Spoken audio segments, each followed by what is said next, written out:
نصف ثانوي پورې قاری چې وي هغه ټول عبارت او ټول سند وای. نصف ثانوي چې شروع شي او ورپسې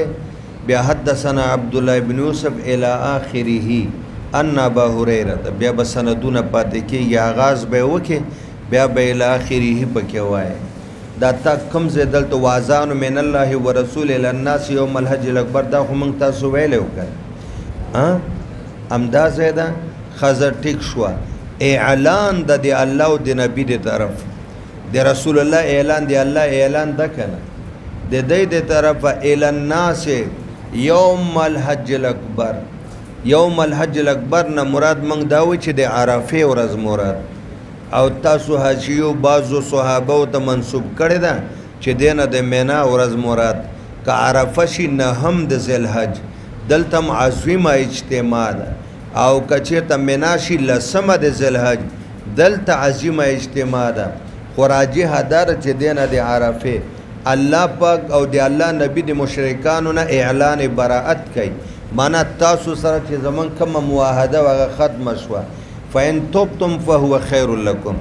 کله خپل شرک او شرکیاتو نام توبه وستا دا به تاسو د پاره ډیره ښه خبره وین تولیتم او کله توبې نه منکار وکړه توبې نه باسي فعلموا انکم غیر معجز الله نو بیا په دې پوه شئ چې تاسو الله پاک نشئ عاجزه کولی په ځمکه کې معنا څنګه به د الله نه ځان خلاص کړي بیا به د الله پکړ کې راځي الله به مرانی شي عذاب وبشر الذين كفروا بعذاب اليم. الکه بشارت او خبر سار ته وای چې پاورېدو مخ پړقېږي داس نظارت خبر دوار ته وای چې پاورېدو د مخ د څرمن را گونجيږي دلته د عذاب الیم او الله و چې زیره ورته ور دته تحکم وای تحکم د دوی د شرمولو د پاره لکه یو طالب خدا نه خواسته دیغه نتیجه راغله لیکلی دی راسب او هغه خپل نتیجه کتل نه ده او ته ورشه مبارک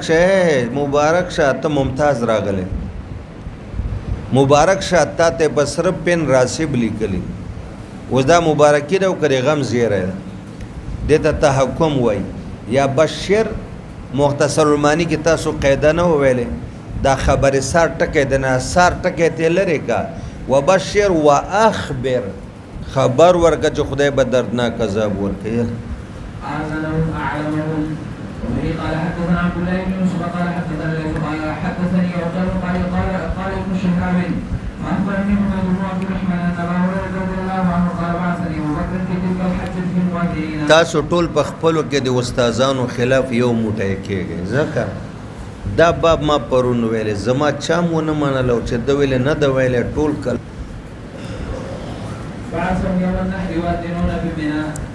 یو ډله جوړه کړې وه د اعلان کوونکو لسپیکر خو نه وی ځای په ځای به دا دوه اعلانه کوي چې بربند خلک به نه راځي او مشرکین الله يحج بعد العام المشرك ولا يطوف بالبيت عريان. قال حميد بن سفيان النبي صلى الله عليه وسلم بعلي بن ابي طالب فامره ان يؤذن وې ته به اعلان د براءت وکړي چې زمونږ او د مشرکینو منځ کې کومه معاهده او دا ماته شول. قال فاذن معنا علي في اهل بنا يوم النحر براءة ولا يحج بعد العام المشرك ولا يطوف بالبيت عريان. و یو خو خپل اعلان وکړ چې معاهده ختم شوه د الله او نبی د طرف او زمونږ د اعلان تایید وکړه چې حج ته به بربند نه راځي او مشرکان به نه راځي. باب قول الله تعالى الا الذين عاهدتم من المشركين. مگر هغه کسان چې تاسو سره معاهدې دي د مشرکینو نه او هغه پکې لږ د سړي زامن دي او د دې معاهدو پاسداري کوي الله تعالی اعلان براءت کوي د عامونه مگر د هغې کسانو نه کوي چې هغې نقض د معاهدې د مسلمانانو سره نه و کړی ځکه یو غټ قبیلې وي چې کومو قبیلو معاهده نه ده ماته کړې په خپله معاهده ولاړ دي رسول الله مبارک هم په معاهده ورسره ولاړ دی هغې سره زموږ نقض هله قال حدثنا اسحاق قال حدثنا يعقوب بن ابراهيم قال حدثنا ابي عن صالح بن شهاب عن حميد بن عبد الرحمن اخبره ان ابا هريره رضي الله عنه اخبره ان ابا بكر رضي الله عنه بعثه بالحجه التي امره رسول الله صلى الله عليه وسلم عليها قبل حجه الوداع في رهط يؤذن في الناس الا يحجن بعد العام المشركون ولا يدخل بالبيت عريان فكان حميد يقول يوم النحر يوم الحج ګوره دی وایي چې یوم الحج نه مراد لسمه د ذی الحج لیکن دا د متفرد رایه شو لاندې یو یا دوه کسه صحابو کې دا رایه ده باقي د جمهور صحابه رایه دا ده چې حج الاکبر نه عرفه مراده يوم الحج الأكبر من أجل حديث أبي هريرة ابو هريره وایي چې موږ د اعلانات کول نو په مینا کې هم کول مینا کې خو چې کوم څلور کارونه کېږي دا په لسم د ذی الحج باندې کېږي نو دې ته یوم الحج باب قول الله تعالى فقاتلوا أئمة الكفر إنهم لا أيمان لهم مړه دا د کفر لیډران مړه کوي چې څومره لیډران د کفر دي دا مړه کوي لا ایمان لهم دوی چې کوم قسمونه کوي د دې قسمونه قابل اعتبار نه دي داسې بنوي چې لا ایمان له ایمان خوشتنه کافر نو چې کافر کې ایمان نشته د کافر په لیډر کې کم ځای ایمان راغی ایمان جمع دی یمین دا ظالمان به در سره قسمونه وکي قسم باندې بیا خیږي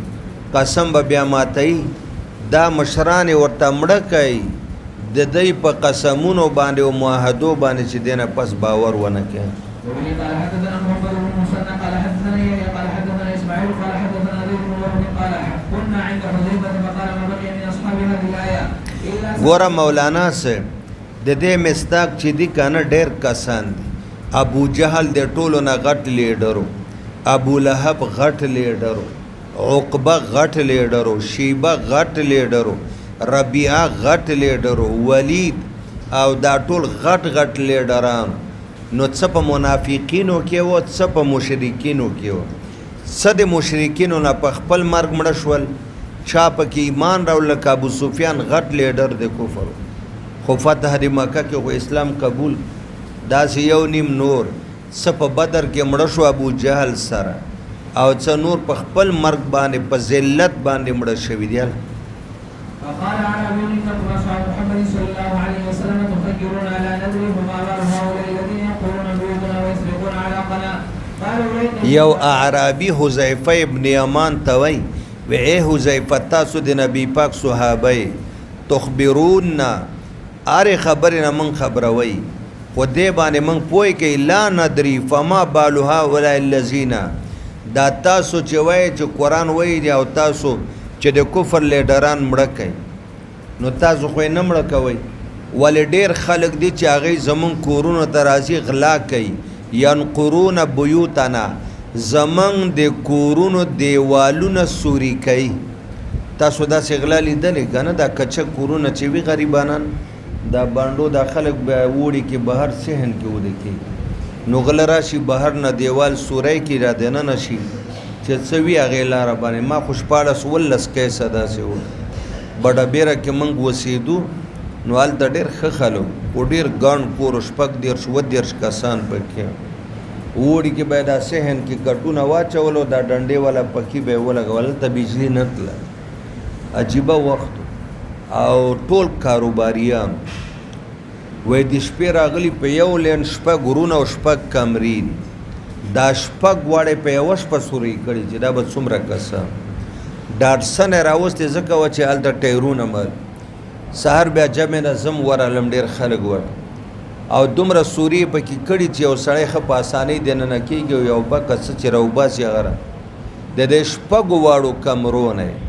بکسونه زیورات پیسې نغدې نور چې څه وه وای حتی چې موږ دا د ډنډو پکۍ کې کم قیمتي پنکې وې وای موږ ته هغه د لاس ببوزي وهل یو غل نیم وای د خدای شان ته ګوره موږ دومره کلک وده د وړي شپې وي که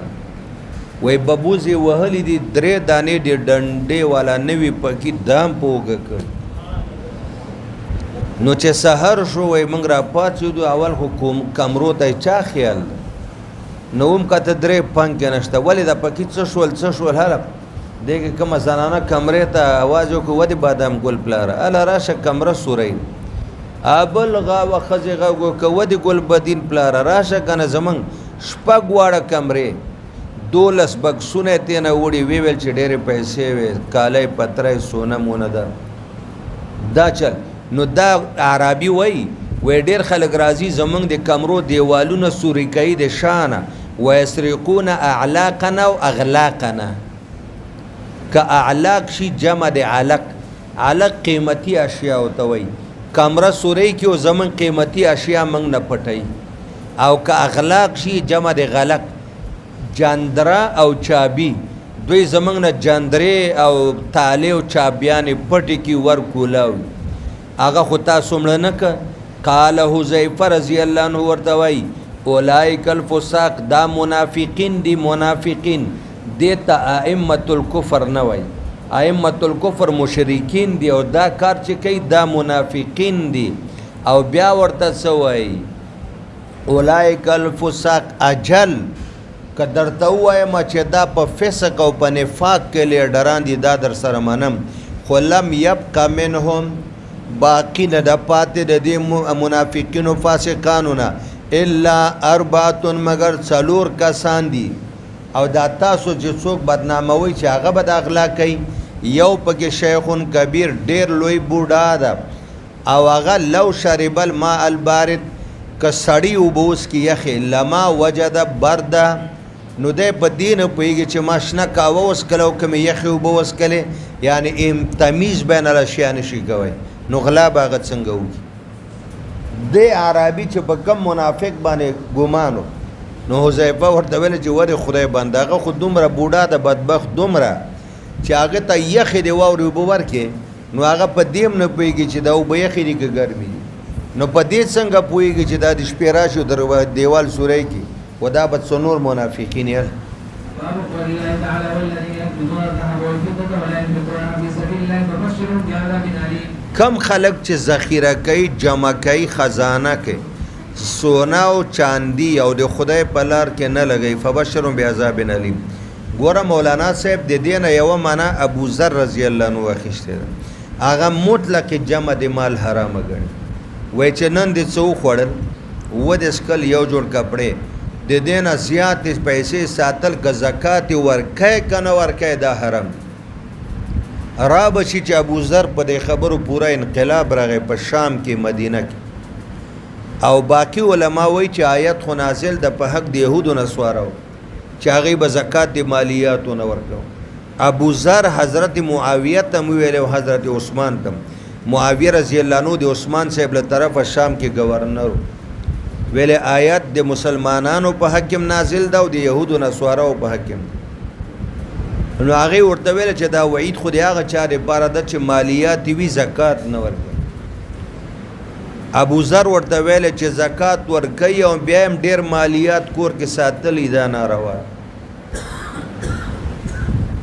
تاسو ته پته و عثمان صاحب بادشاه مشکات کې حدیث وویل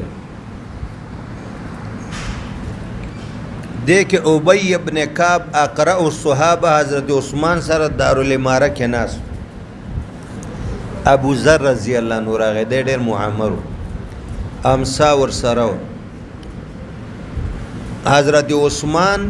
د ابی ابن کعب نه تپوس وی یاره د عبدالرحمن بن عوف متعلق د څه خیال ده وی څنګه چې وی خو ډېر زیات مالدار او چې وفات کېده نو 4 ښځې وې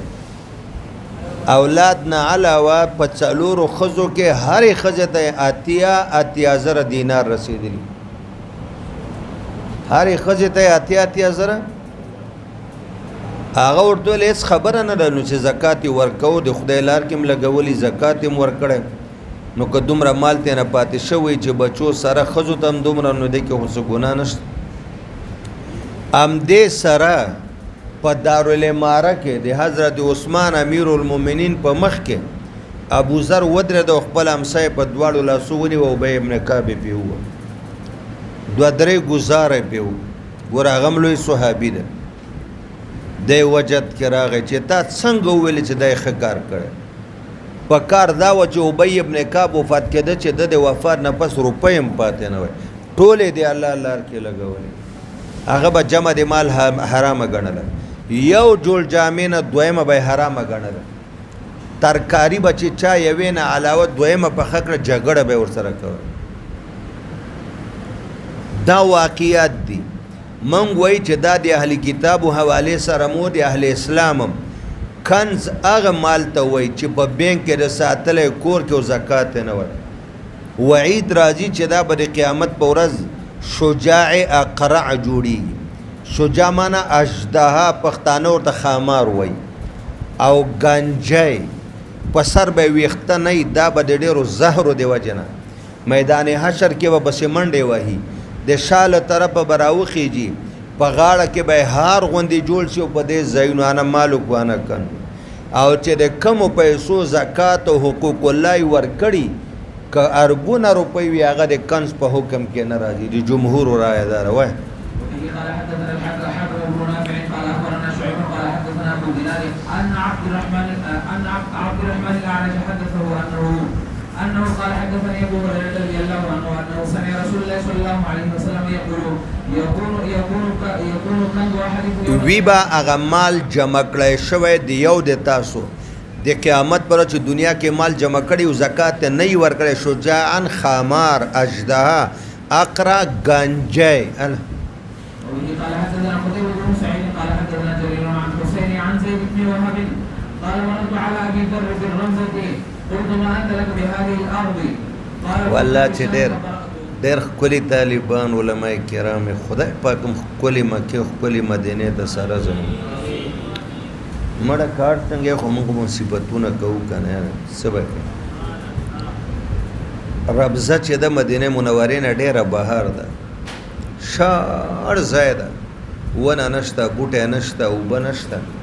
اوبه لرې ځای نه راځي د لارې په سر کله د اوس خو پوخ روډ ده د بوټ هغه زمانه کې کچا لار وه مدینې نه به شام ته او شام نه به مدینې ته به د ربضې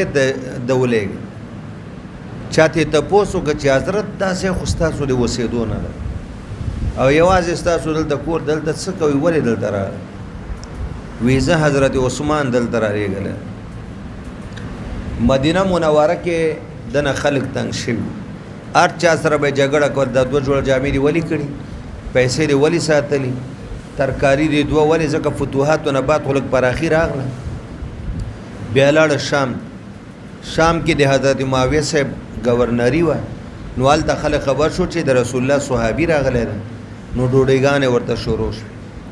خلکو به روټۍ کوله دوه درې قسمه ترکاري د شام خلک مالدارو د به د کوربه سره جګړه شروع شو روټۍ به یې پرېښوله وینا نو د یو ترکاري کافي و دا دوه دې ولې نورې پخ کړي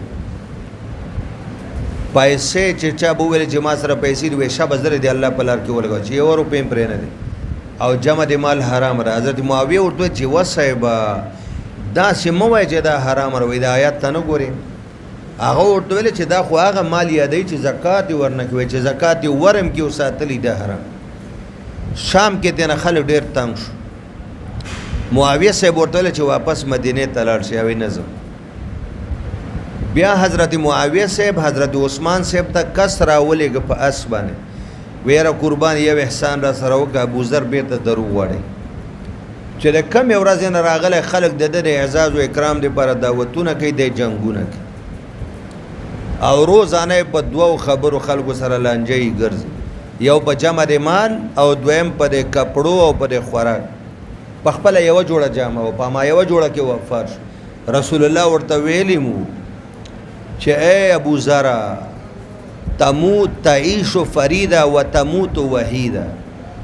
ژوند بدم د وحدتي او مرګ بدم د وحدتي او مرګ بدم د فقر او د غربتي چې وفات کېدم ما یو جوړ جامې او ښځه ورته ویل کفن به په څه کې درو نو چې بیرته مدینه منورې ته راغی بیا ما خپلې خبرې شروع کړو دی بوډا هم په دې وخت نو حضرت عثمان خو امیر المؤمنین و هغه نه خو بیا خلاف نه شو کوی وی صاحب تاسو به ربضه کې اوسېږئ دا کافی فاصله او تنی تنها یو یا دوه کوره بیا باد کې ورسره جوړ شوي وی زه خو دلته عثمان را لیږلی ما نه خلک تنګ شو په دې آیات زه ورته وایم چې جمع د مال حرامه ده هغې وي نه حلاله ده زه ورته وایم چې د آیات وایي دا د اهلي کتابو په حق کې ده زه ورته وایم د تاسو هم ده او د اهلي کتاب هم ده هغې وایي چې زکات دې ورکړي کنز نه ده زه ورته وایم دا وایي په دې خبرو زه د مدینې نه جلا وطن کړم او پر ابزا کې بیا عمل ته وفات هم شو بیا چې کله وفات کېده زنکدن و نو کور والی سر ته ناسته وایي صاحبه تاله به زه کفن په څه کې در دې ته وایي کشف و کرامت منې که نه منې خو فضلې مني پرون یې منلی او نن یې مني تر مرګ یې مني کمره کې پروت ده وتی نشي زنکدن ده ښځه ورته جاړي چې کفن په څه کې وایي ښځې غم مه کوه یوه قافله د شام نه را روانه ده او په هغه قافله کې د رسول الله مبارک صحابه دي قافله د تجارت ده او رانږدې ده نه ورته څوک راغلی دي نه ورته چا ویلی دي نه دی خبر ده د اطلاع چا ورته ورکه کشف تاسو څه ته وایي کرامت او دی خبر ده چې قافله د هغې کې صحابه دي را روان دي او ډېره رانږدې ده چې کله زمونږ د کور مخې ته راورسي کور خو د روډ د پاسه و د لارې نو ته وروزه صاحب دومره ورته ووایه چې ای قافلې والا په دې کور کې د رسول الله یو صحابي ده زما نوم ماله او زنکدن ده بس دومره ووایه ته نور خلاصه کور والا وی چې صاحب نو تاسو قافلې نه څه خبرې وی بس ما درته وویل کور والا وی زه پاڅېدم ووتم د کمرې بام ته وختم وی چې ومې کتل ډېر لرې دوړې وې دوړې دا قافله چې جو خو کچا لاره اوښاني کچر یاسونه دوړې کوي که نه وی ما دوړې وکتې لږ ټایم پس مې چې بیا وکته قافله رانږدې ده را روانه وی لږ ټایم تېر شوی نه و چې دا قافله زمونږ د کور مخې ته راورسېده ما د دوی د وینا مطابق بار زه ووتم ای قافلې والا و په دې کور کې د رسول الله یو صحابي ده او زنکدن ده قافله ټوله ودرېده یو کس را روان شو چې زه زم ګورم دا څوک ده د عبدالله ابن مسعود رضی الله عنه چې راغی ورته ویې کتل په ژړا شو وی صدق فیک رسول الله یا ابازر ابوذر ستا حوالې سره رسول الله چې څه پیشنګویي کړې وه دا رښتیا وه تعیش وحیده وتموت فریده ژوند هم د وحدت و هېچا سره نه اوسېدی نه تا سره څوک اوسېده او نن د مرګ هم داسې د وحدت بیا عبدالله ابن مسعود قافله کې څادرې وې راوړې وې خرڅولو ته 2 څادرې راواخېستې دی وفات شو دې وخت کې هغه غسل ورکړ او کفن یې په دې 2 څادرو اوس که دا کرامت و کشف نه وي ټیلیفون خو نه و سوشل میډیا خو نه وه نه ورته څوک تلي نه راغلی دی صاحب الفراش وایه بشوله قال كنا بشاهد فقرأته الذين يكبدون ذهب والفضة ولا ينفقون في سبيل الله فبشرهم بعذاب أليم قال معاوية ما هذه إلا في أهل الكتاب قال قلت إنها لفينا وفيهم باب قول دا زمن متعلقم نازل دو د اهل کتاب مله يوم يحمى عليها في نار جهنم فتقوى بها مولانا صاحب دا په خوا چې وی سکه وی چا لیدلې وی د اشرفی چورته ویل اغم کنه وی لیدلې د خپل ملک دا ډبلې پیسې یو او 2 5 د 500 سره وته دا به سکه جوړیږي دا کاغذونو نه دا به د جهنم په ور باندې ګرمي کی چې چا دی الله او د بنده حق نه ورکاو درې ځایونه به داغي دا تخصیص د درو ځایونو ولې راځي ټنډه به داغي اړخ به داغي او ملا تخصیص د درو ځایونو ذکر چې کله په دنیا کې مالدار ته سائل ودرېږي چې صاحب مس خیرات زکات دي دی ورته ټنډه تروږي ګونجي نو یو به ورته دا ځای چې تا زما یو بنده ته ټنډه ګونجې کړې وه کروڑونو روپۍ در سره وی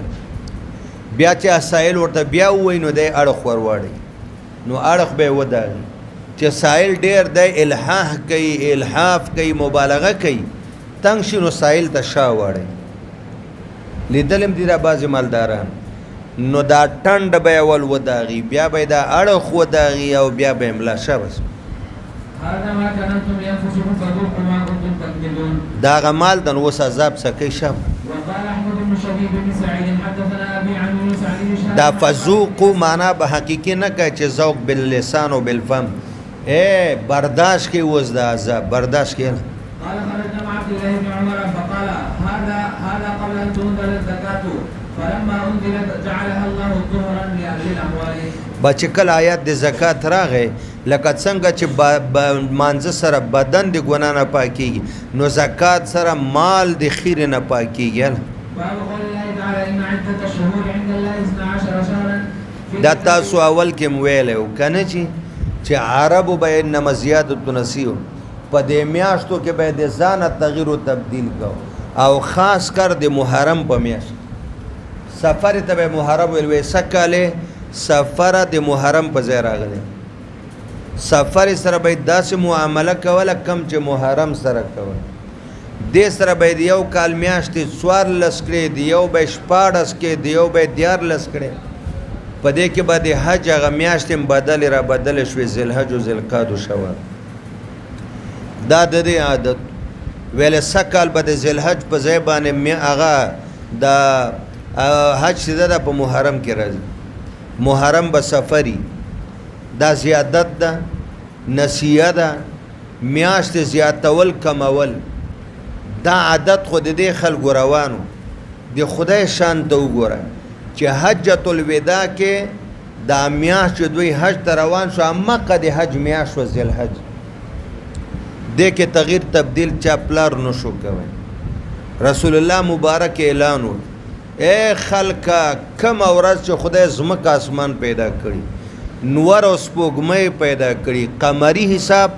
ابراهیم علیه السلام کو اسماعیل علیه السلام کو هغه ډېر اسانه د سپوږمۍ شمسی نظام حساب او میلادي حساب دا ډېر ګران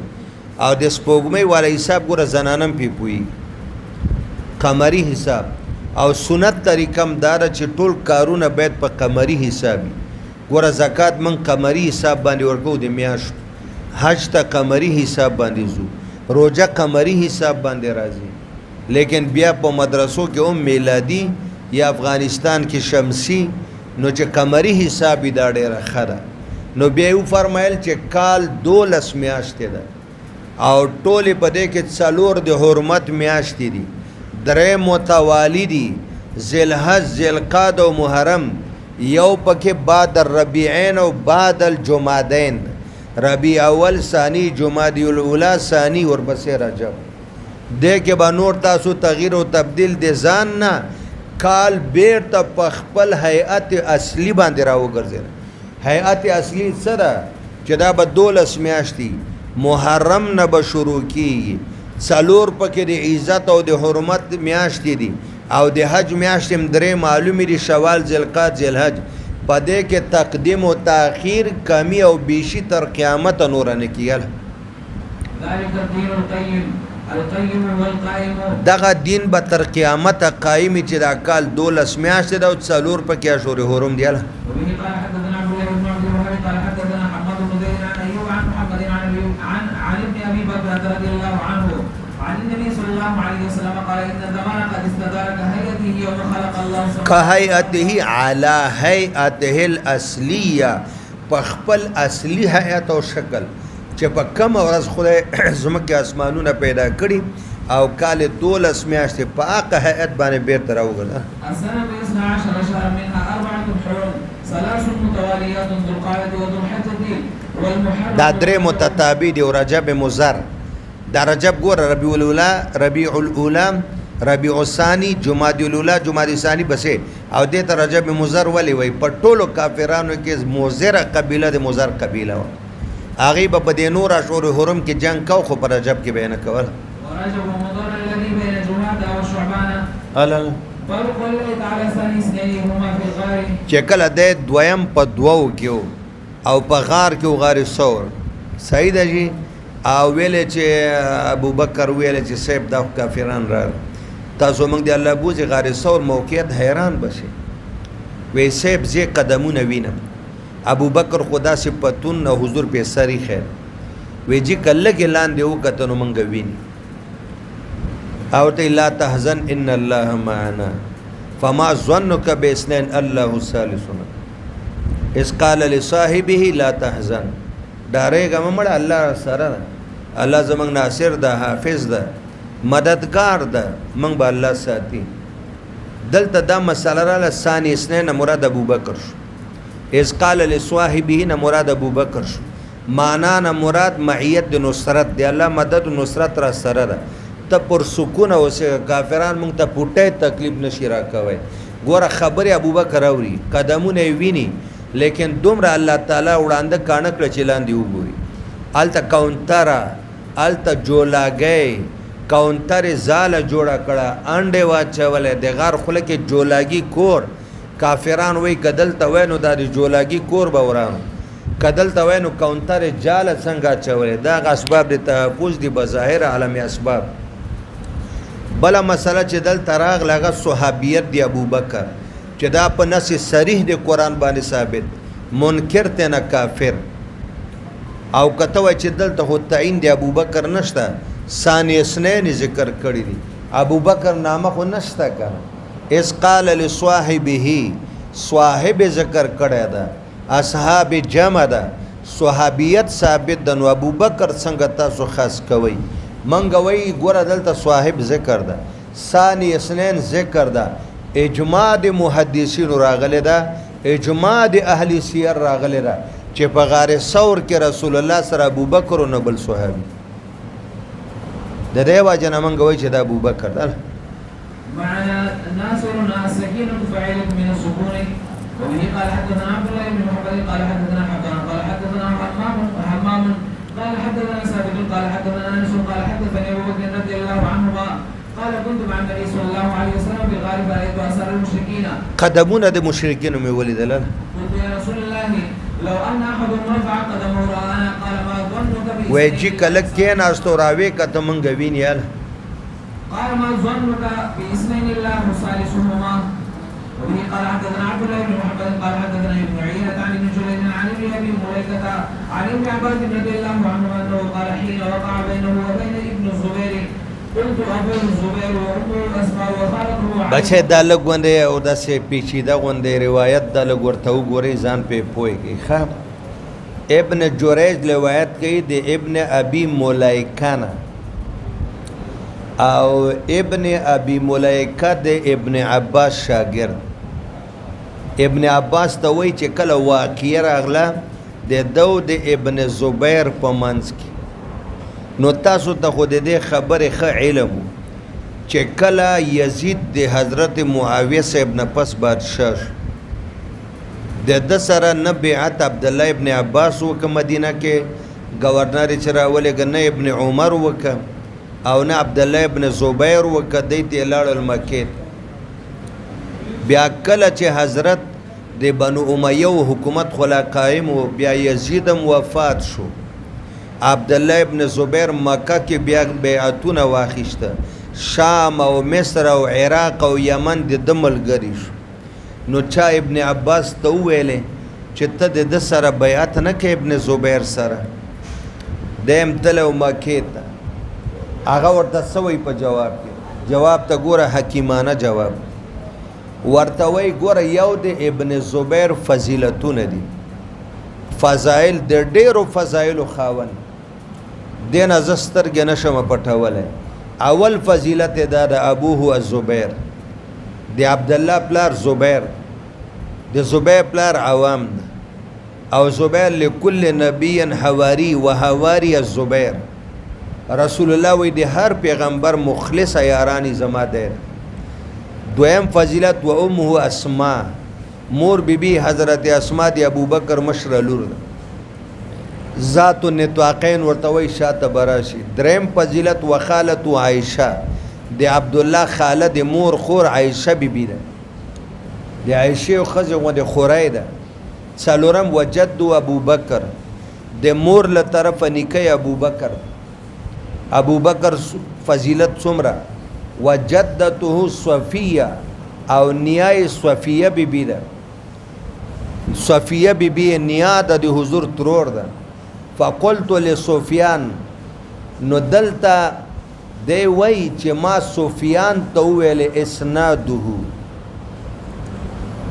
عبد الله ابن عیینه وای کم چې روایت کې راځي د سفیان شاګرد ویجی دا کوم خبره چې تاسو د عبد الله ابن عباس وکړه او د ابن جریج په حواله نو د دې حدیث سند راته وای څو وای فقال حدثنا وې د شروع شو ماته هغه ول سند فشغله انسان په دې وخت کې یو کس راغی د سره خبرې وکړه هغه سند په منځ کې د مشغول او مصروف شو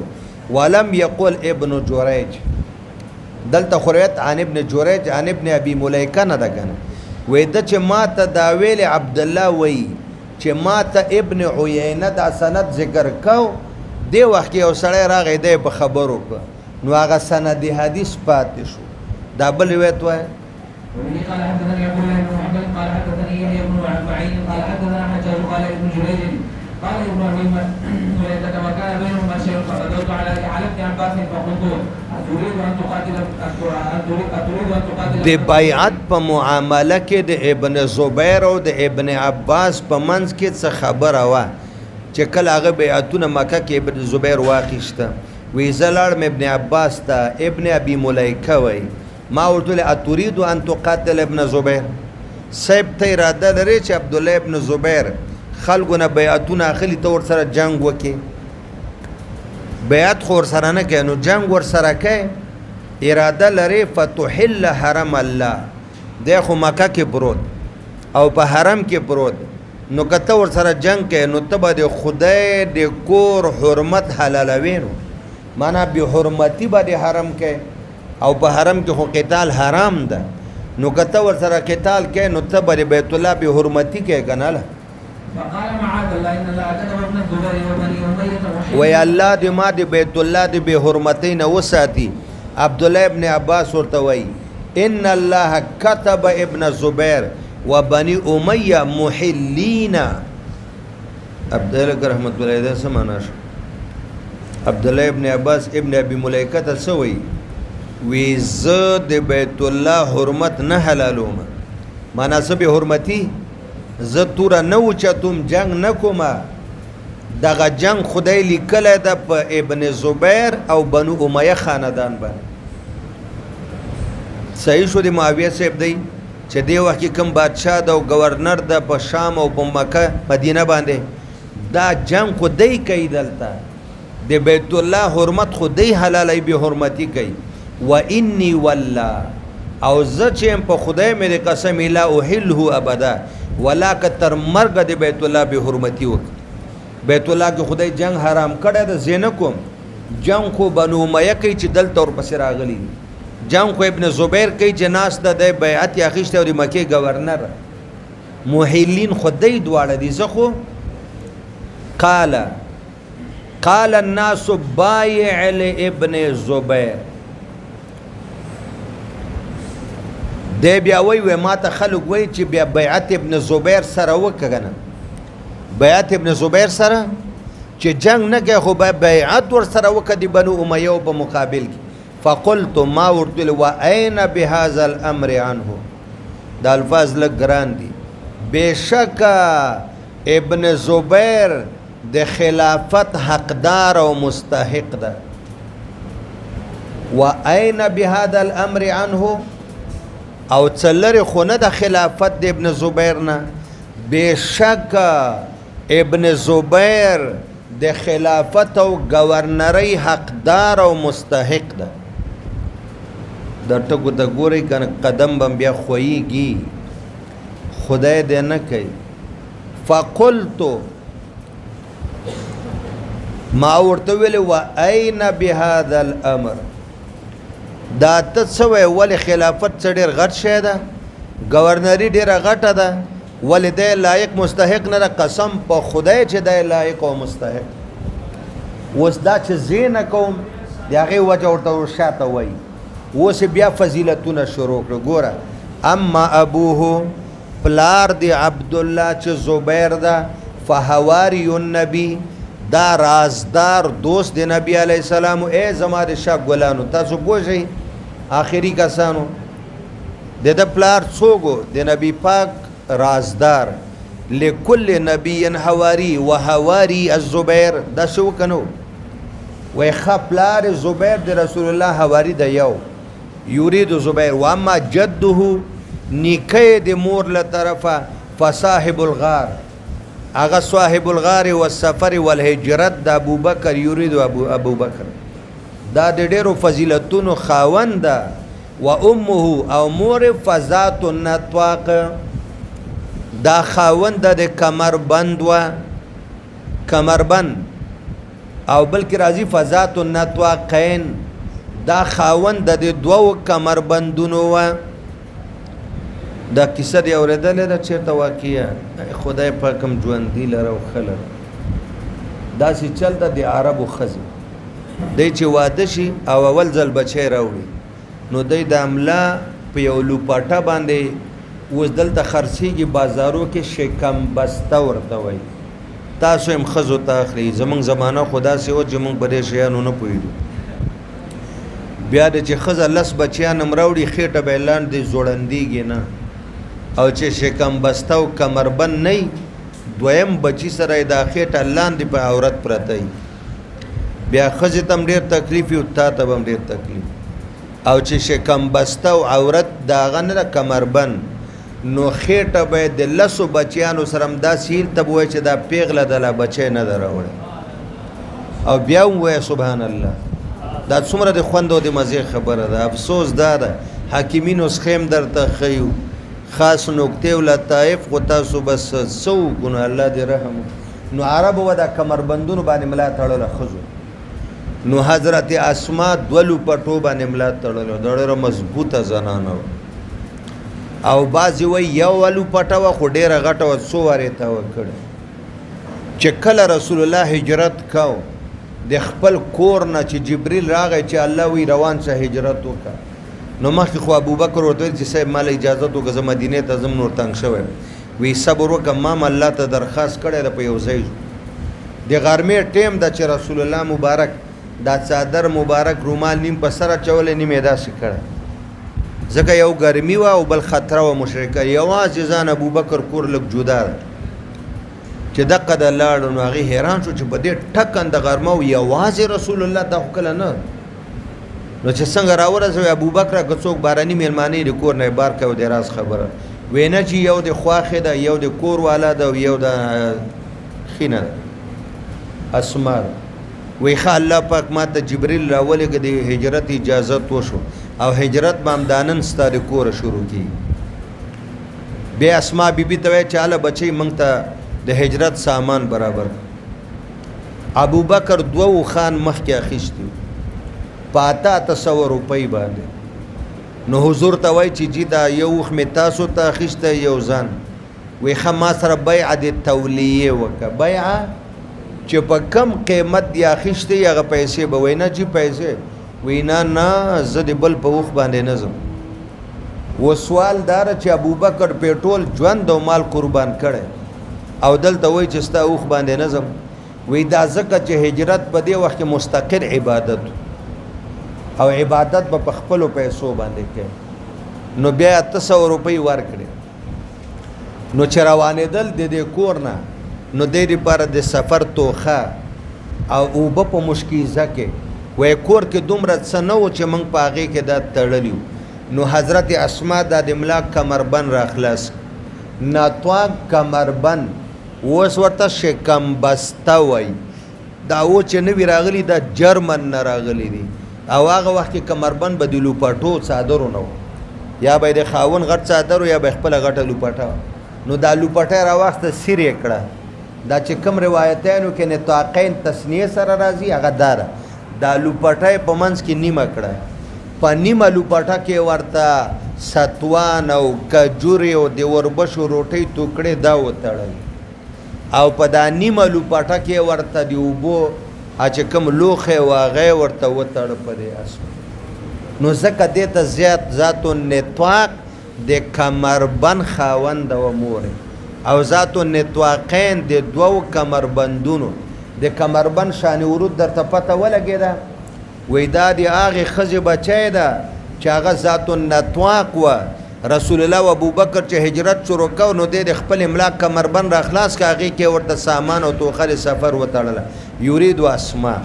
و اما خالتو د ده خاله د مور خور فام المؤمنین دا د مسلمانانو مور د یرید عایشه فضایل شروع کړي که نه ګوره دا څه دپاره چې جنگ د سره څنګه زه وکړم نو بیعت ولې نه کوي د هغې وجه اخره کې وایي و اما عمته ترورې فزوج النبی دا د رسول الله مبارک بیبی د یرید خدیجه دا خدیجه بیبی د حضرت زبیر ترور کې ده د پلار ترور و اما عمت النبی او د رسول الله مبارک ترور د پلار خور د عبدالله خور فجدتو هغه د پلار له طرفه نیا ده هغه د پلار له طرفه هغه صفیه نومېده دا د حضور ترور ده او دی تر دې ځایه او ثم عفیفن فی الاسلام مړه عبدالله دا په اسلام کې یو پاک دامن انسان ده ورپسې قاری للقرآن د د قرآن په قاریانو کې اعلی قاری ده. اوس پوه شوې په دغه تر دغه ځایه پورې عبدالله ابن عباس د عبدالله ابن زبیر فضایل نو ابن ابي ملایکه ته وایي د داسې سړي سره زه جنګ کولی شم چې دومره فضایلو حامل ده. اوس دې ځای نه بله خبره شروع شو. دا بنو امیه نه دي کوم چې د ابن زبیر مقابل کې نو د دې متعلق څه وایي ان وصلوني که دی ما سره تعلق ساتي صله رحمي را سره کوي وصلوني من قریب هغه صله رحمي په سبب د نسبي رشتې کوي چې زمان نیکه او د بنو امیه نیکه دا سره یو دي تورونه نو زمانه سب دوی سره شریک ده. حاشیه ټوله خبره کړې به وګوره نو دا چې ما سره که بنو امیه ښه کوي دا نسبي رشته د هغه را سره پالي. وین ربونی او که زما پالن او تربیت یې کړې ده ربانی اقفاء کرام زما تربیت کړې زما سیالانو چې هغه ډېر معزز خلک دي خاندان معزز ده. معنا دا ده چې نه بنو امیه سره جنګ کوم او نه عبدالله ابن زبیر سره منځ کې خبره بنو امیه ته لاړه که لال نه ده. اوس بېرته راتاو شو دغه ته چا ته راتاو شو ابن زبیر ته وایي ولې آخر د سره زه بیعت نه کوم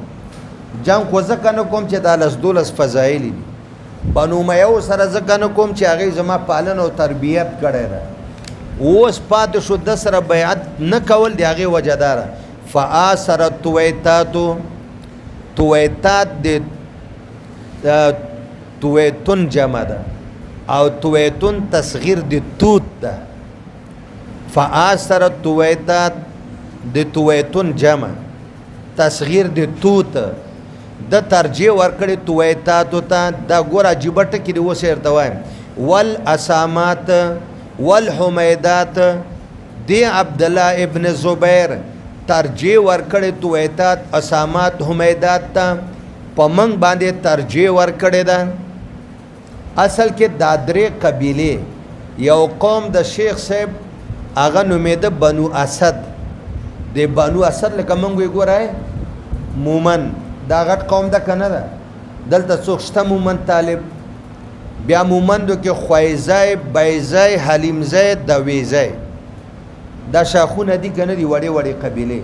نو بنو اسد غټ قوم رحمت الله د دې یو شاخو تویتات بل شاخ و اسامات بل شاخ و حمیدات د دې بنو اسد د قوم شاخونه او دی عبدالله ابن زبیر دوی ته ترجیح ورکوله په منګ باندې. عبدالله ابن عباس وی دوی ته په ما باندې ترجیح ورکوله زمنګ اړو پروا نه کوله. دی چې گورنر شو بیعتونه واخیسته مکه کې خلکونه نو دا د بنو اسد قوم د دریو قبیلو ته په منګ څه ورکړه او زمنګ اړو پروام نه کوله نو چې ماته توجه نه کوله زما پروا نه کوله د درې قبیلو ته په ما باندې ترجیح ورکوله نو زه څه کار مې چې زه ورسره بیعت کوم په کار خدا و چې ماته ترجیح را کړې وای موږ ورته ځان نږدې کوو درانه ځان لرې کوو نه ځان ته نږدې کړی یم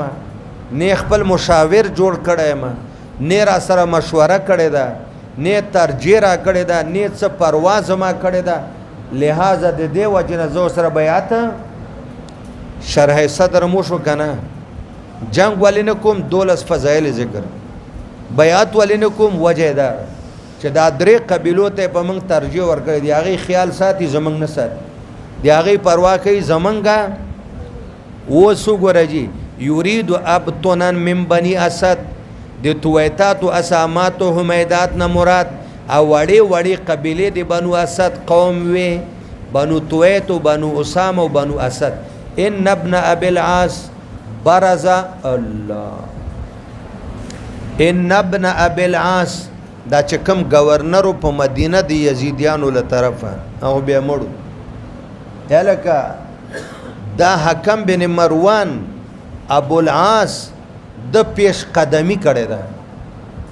القدمیه یمشي القدمیه شیخ دا ټکی ډیر ګران. عبدالله ابن عباس ابن ابي ملایکه ته وایي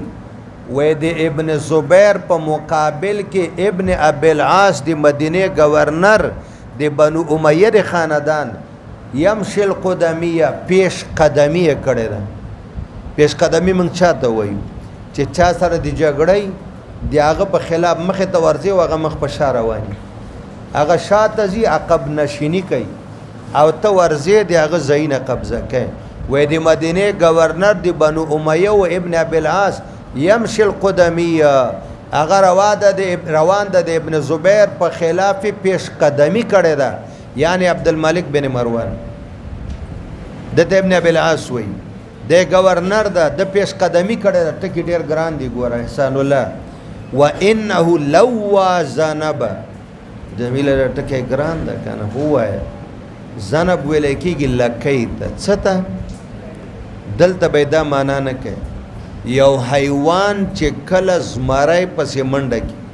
یا دی هغه نه بر زورور حیوان نو اول د لکې اوچته نیولي بیا چې بل زورور حیوان پې راپېښ شي دا لکې را زوړنده کی را ټولی کی داسې یو ځای کې غلی کیني لکۍ را ټوله کړې ده معنا وینو لو ذنبا مطلب دا ده چې د ابن زبیر د حکومت دائره را تنګه کړې ده. ما معنا څه وکړه عبدالملک بن مروان د بنو امیه و گورنر د عبدالله ابن زبیر د حکومت هغه دائره را تنګه کړې ده او ورځ تر بلې را تنګېږي دی راګیر کړی ده ځکه هغې سره غټ فوج وکړ ابن زبیر سره خو دومره فوج نه و او دی چې د لوا ذنبه ځان یې راټول کړی ده دایره د حکومت یې ورځ تر بلې په راتنګېدو ده نو فلهذا نه زه د هغې سره بیعت کوم او نه د ده سره په دې ټوله خبره اوس پوه شو وایه. وفيه قال حدثنا محمد بن عبيد بن ميمون قال حدثني عيسى بن يونس عن عمر بن سعيد قال اخبرني ابن ابي مليكه قال دخلنا على ابن عباس فقال لا تعذرون لابن زبير قام في امر هذا فقلت له حاسبن نفسي له ما حسبتها لابي بكر ولا لعمر. با سو درېږه لا احاسبن نفسي د دې دوه مطلب نن دا جملې ګورې ډېرې سختې دي د دې دوه مطلب دي. یو مطلب یې دا لا احاسبن نفسي له زب په خپل زړه کې مناقشه وکم د ځان سره زب په خپل زړه کې د خپل ځان سره مناقشه وکم له د ده دپاره چې آیا دا بیعت ورسره وکم ونکم مدد وکم ونکم د ملګرو کې ځان راولم رانولم خیرخواهي وکم ونکم ما هغه مناقشه ما حسبتهما لابي بکر ولا لعمر چې هغه مناقشه ما نه د ابو بکر دپاره کړې وه دور خلافت کې نه څه معنا ده هلته مې بلا مناقشه هغې سره بیعتونه کړي دي ولې ولهما کان اولا بكل خیر من او ابو بکر او عمر په هر عمل کې او کار خیر کې د ابن زبیر نه مقدم هلته د مناقشې ضرورت نه و چې زړه نه تپوس وکړم چې د ابو بکر سره بیعت وکړم که نه عمر سره وکړم که نه هغې جامع الفضائل و جامع صفات والکمالات خو د ده په حواله به زه د زړه کې مناقشه زړه سره وکړم چې ابن زبیر سره زه هغه وکړم دا خیرخواهي و بیعت او که نه ما به نافیه کړو. دویمه مطلب به دی دی لاحاسبن نفسي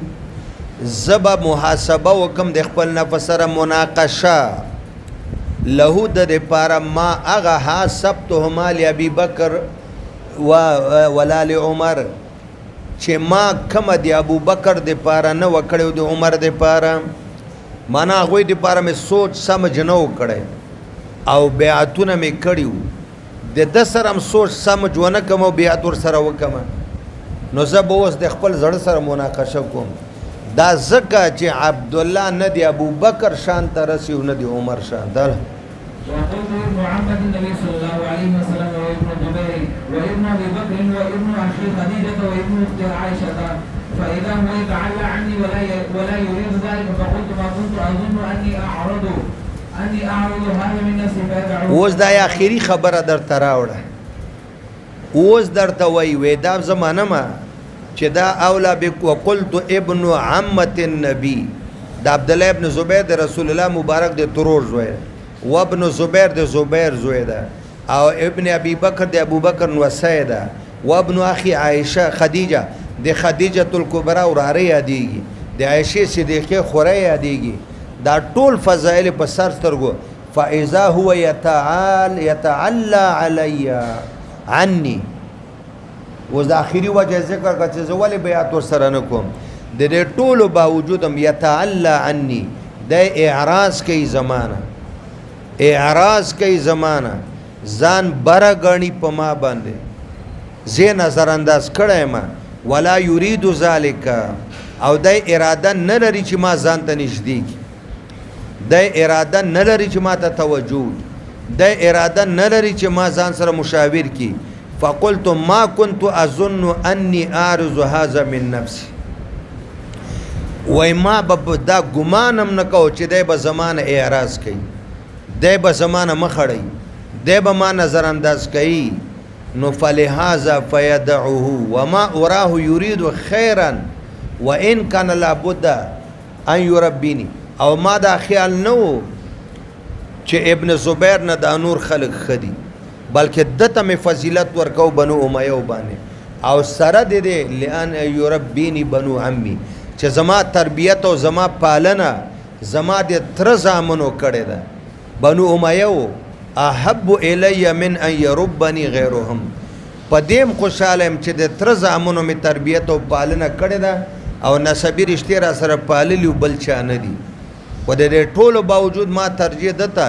چې د زر نظر انداز کړم نو ما سره بیعت ونه کوي شو په دې باندې بس